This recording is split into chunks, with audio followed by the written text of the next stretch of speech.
Mtu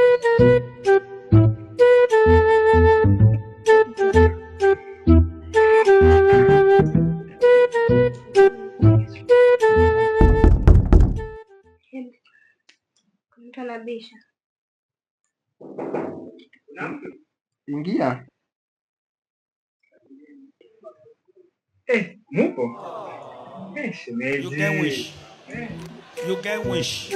Mumu. You say they wise. You are a mumu man. Yeah, boy.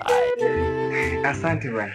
We, siku mingi bwana, habari ya kushinda? Poa sana, karibu. Na shemeji? Salama. Maisha inakupeleka vizuri bwana. Naona shemeji saizi ako sawa, nyumba ameipanga vizuri, maybe nataka pia mimi nijue siri, unajua pia naelekea kwa hiyo kiwango cha kuoa. Nikiangalia bwana mimi tangu msonga, ndevu zinaanza kutokezea. Alafu ndio pia nilikuwa nimepata malalamishi kwa baba akisema ati miaka zangu zimezidi, sina nafaa nimtafutie msichana mzuri namna hii. Hata mimi naona like nikipata mapenzi kama hiyo bwana. Bwana niko sawa kabisa hii. Lakini kuna kitu moja nataka nikuambie.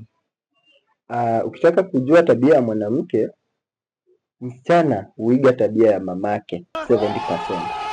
Toka hapa enda nyumbani kwao. Uangalie vile mamake anatreat babake. Hata usiulize kitu kingine. Hiyo itakuambia yule mtu unaoa venye atakuja kutreat kwa nyumba.